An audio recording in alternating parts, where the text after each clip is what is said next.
fera! Estamos aqui novamente para dar continuação ao nosso tema da aula anterior, Mesopotâmia. Bom, na aula passada a gente viu algumas características geográficas e particulares da região da Mesopotâmia e a gente começou estudando o primeiro povo mesopotâmico a se desenvolver na região, que foram os sumérios ou sumerianos. Bom, a partir de um dado momento, os sumerianos eles passaram a sofrer muito com as rivalidades internas entre cidades e estado. Isso abriu espaço para povos vindo da região da média Mesopotâmia, já que a Suméria ficava na baixa, dominarem a região. Esses povos, em primeiro lugar, entre eles, nós podemos destacar os acádios, ok? Vamos dar uma olhadinha nos acádios? Os acadianos, também conhecidos como acádios, certo? Em mais ou menos 2300 a.C., dominaram a região da média e baixa Mesopotâmia. Você está vendo aqui essa região circunscrita, né, em rosinha.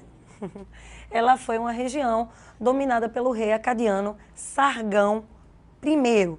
Uma característica do domínio de Sargão é que a Mesopotâmia, a partir de então, vai viver governos de poder centralizado, ok? Nós vimos, por exemplo, que até então os sumerianos, eles mantinham o poder descentralizado no formato de cidades-estado. Agora não. Eu vou ter reinos unificados com um único rei ou imperador, né, controlando toda a região. Depois dos acadianos, tivemos um segundo povo também proveniente da região da média Mesopotâmia, os chamados amoritas. Os amoritas, eles em particular, nos interessam bastante. Por quê? Porque eles também são conhecidos como povos babilônicos. Babilônicos porque eles construíram a cidade de Babel, ou Babilônia, na região da média Mesopotâmia, e ela, durante esse domínio, se tornou a capital da Mesopotâmia. Não tem como a gente pensar em Mesopotâmia sem falar da Babilônia, ok? Vamos dar uma olhadinha? Vejam, aqui nós temos algo muito interessante. Do seu lado direito, você tem uma representação do que teria sido os portais de entrada da Mesopotâmia. Você está vendo essa área, né? Opa! Esse portal aqui, todo em tijolo esmaltado de azul, que seria o chamado portão de Istar. Istar é a deusa da fertilidade mesopotâmica. Com uma região tão bonita, banhada por 2 rios, é claro que a deusa da fertilidade ela tinha um culto muito especial. Aqui nós temos uma reprodução exatamente desse mesmo portal que fica num museu na Alemanha, certo? Essa reprodução é exatamente porque os portais originais eles foram deslocados para não sofrer desgaste do tempo na própria região, ok? Bom, o domínio dos amoritas, ele teve um rei muito importante conhecido como Hammurabi. O rei Hammurabi, ele foi responsável pela organização do Império Amorita e pela compilação de uma série de tradições, leis morais e costumes num código de leis escrito conhecido como Código de Hammurabi. Se você está interessado em fazer a área do direito, certo?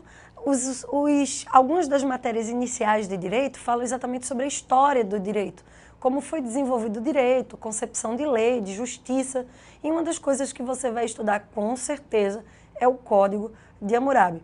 Vamos se antecipar a essa entrada na universidade, que com certeza você vai ter, e vamos dar uma olhadinha nesse código e nesse rei importante, tá bom?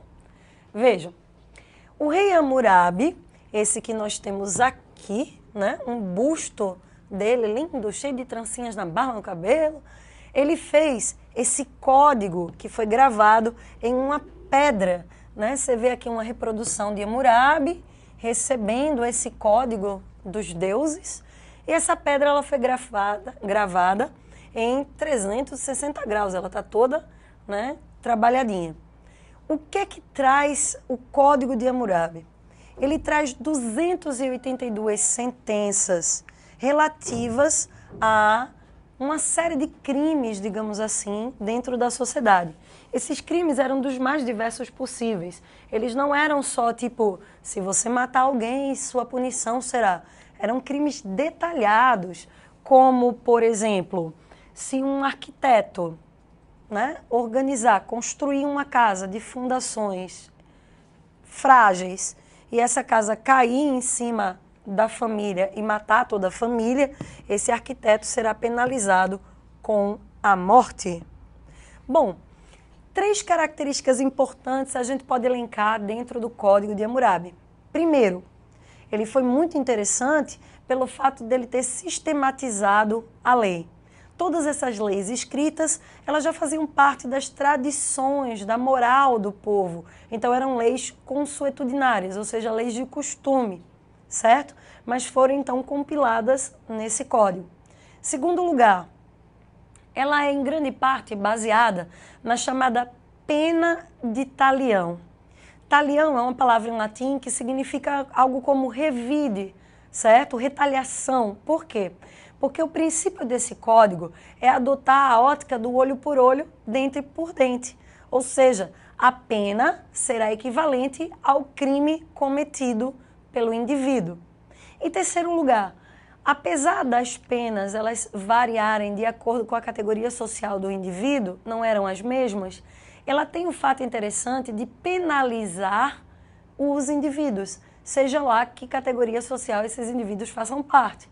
Então, alguma penalidade para crimes existe, ok? Bom, depois disso, a Mesopotâmia viveu um período meio confuso de invasão de povos, como os hititas e os cassitas. A gente não fala muito deles porque eles não chegaram a instituir um Estado organizado. Foi um período meio conturbado, digamos assim, da história da Mesopotâmia. Mas falamos agora do do penúltimo povo mesopotâmico, que são os assírios. Esses estabeleceram um longo império que inclusive saiu da região da Mesopotâmia, se estendeu para várias regiões. Vamos dar uma olhadinha? Vejam, os assírios inicialmente, eles se estabeleceram na região da Alta Mesopotâmia.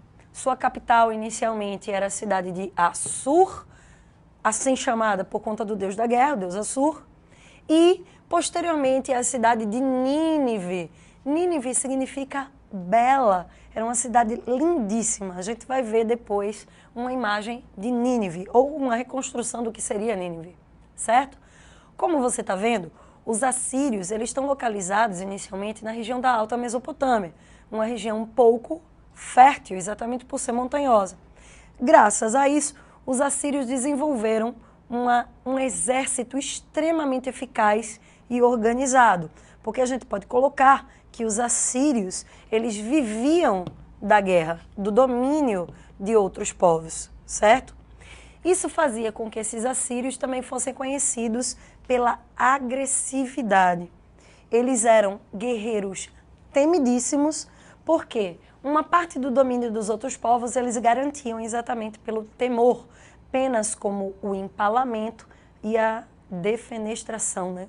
Um negócio meio estranho esses nomes.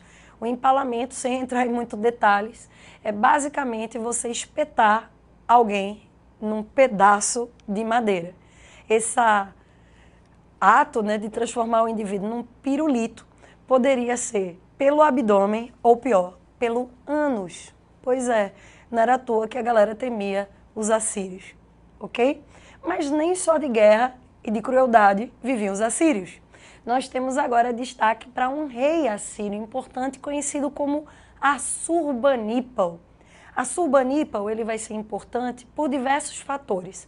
Primeiro deles, ele conquista o Egito. Estão lembrados? Nas nossas aulas anteriores, a gente viu que o fim do novo império foi exatamente quando os egípcios foram invadidos pelos assírios. Pois é, exatamente o rei Assurbanipal. Outra coisa importante que Assurbanipal fez, né, foi uma biblioteca na cidade de Nínive. Vamos dar uma olhadinha? Bom, aqui nós temos Assurbanipal, né, o que seria uma imagem dele. Aqui você está vendo segurando uma tábua com escrita cuneiforme e um leão do outro lado. Esse leão representa a bravura, não é à toa, ele conquistou o Egito. E aqui nós temos uma imagem da reprodução de que seria a cidade de Nínive. Veja que bonita, nas margens do rio, né? Nessa cidade, os arqueólogos ingleses, no século XIX, encontraram uma biblioteca, o que seria a primeira biblioteca do mundo. Essa biblioteca, cujo aqui a gente está vendo o átrio de entrada, reunia tábuas com escrita cuneiforme, ok? Eram tábuas com escrita referente a uma série de coisas, inclusive medicina, direito. Outra coisa importante, Assurbanipal, ele mandou escrever uma série de mitos transmitidos por relato oral. Esses mitos, eles contam a história de um rei sumeriano, Gilgamesh, né, que nós temos aqui a imagem. E esse rei sumeriano, ele teria um sonho, o sonho de se tornar imortal. Iniciou uma jornada ao longo do mundo à procura do segredo da imortalidade. Essa epopeia de Gilgamesh é um dos relatos mais importantes da história da Mesopotâmia. Apesar de ser um relato criado oralmente pelos sumerianos, foi compilado, né, foi escrito, exatamente na época de Assurbanipal. Essa epopeia de Gilgamesh é o primeiro mito que nós temos notícia, certo? Esse mito, ele traz presenças importantes, como, por exemplo, a ideia de herói, que mais tarde vai ser bem mais desenvolvida entre os gregos, e também a narrativa de um dilúvio global que teria matado a população do planeta e que apenas uma família teria se salvado exatamente numa arca. Essa história você já ouviu em algum lugar, né? A Arca de Noé, da Bíblia. Por que essa presença desse mito? Simples, porque em outras aulas veremos os hebreus, que escreveram boa parte do Velho Testamento da Bíblia, eles têm origem exatamente na Mesopotâmia, na cidade de Ur, ou seja, eles também são semitas, ok? Bom, o quinto e último povo na Mesopotâmia será os caldeus. Os caldeus se organizaram junto com vizinhos vindos da região do atual Irã, ou seja, a Pérsia, os medos, e destruíram, né, o Império Assírio. Os assírios, eles eram muito temidos e cruéis e por isso precisavam ser expulsos da região. O Império Assírio terminou, então, com o domínio dos caldeus, um rei caldeu conhecido como Nabopolassar. Mas, com certeza, o rei mais importante foi o seu filho Nabucodonosor. Por que Nabucodonosor é tão conhecido? Exatamente porque, para celebrar a expulsão dos assírios, ele resolveu reconstruir a Babilônia, que havia sido destruída pela invasão dos assírios. Por isso, os caldeus também são conhecidos como neobabilônicos, ok? Vamos dar uma olhadinha? Aqui nós temos Nabucodonosor e aqui nós temos uma reprodução do que teria sido a Babilônia durante o seu governo. Veja aqui, ó, o zigurate da Babilônia, dessa vez sob o domínio caldeu, ok? Bom, para reconstruir essa cidade toda, Nabucodonosor precisou de muitos funcionários e principalmente escravos. Lembrem, as obras mais pesadas, elas eram construídas com mão de obra escrava. E aí sobrou, mais uma vez, para os hebreus.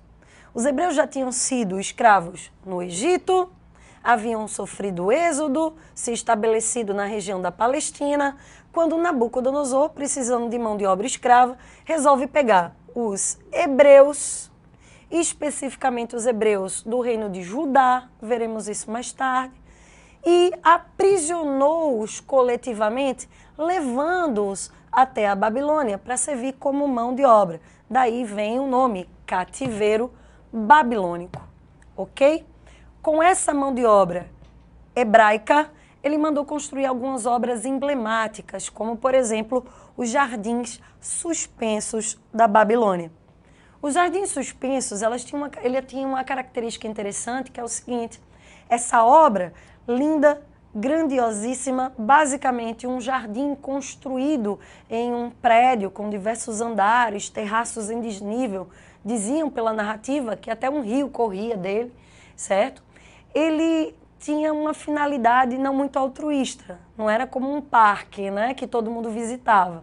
Ele foi construído por Nabucodonosor para que fosse oferecido a uma de suas esposas, de origem persa, porque ela sentia muita saudade das montanhas da Pérsia. Então ele queria construir um lugar que juntasse a beleza da fertilidade da Mesopotâmia com a altura. Então ele construiu os Jardins Suspensos. Essa obra começou a irritar muito os sacerdotes, porque Nabucodonosor ele queria ser adorado como um deus. Segundo a narrativa bíblica, inclusive, ele mandou construir uma estátua de ouro em homenagem a ele próprio, para que ele fosse adorado pela população. Resultado, mexeu com o dinheiro dos outros, principalmente dos templos e dos sacerdotes. Depois de Nabucodonosor, o Império Caldeu ele vai entrar em declínio e a Mesopotâmia será invadida por um povo vindo do leste, né, que no caso são os persas. Como os persas eles se desenvolveram a leste, não especificamente na Mesopotâmia, a gente diz que, assim como no Egito, a Mesopotâmia sofreu um período de dominação estrangeira, ok?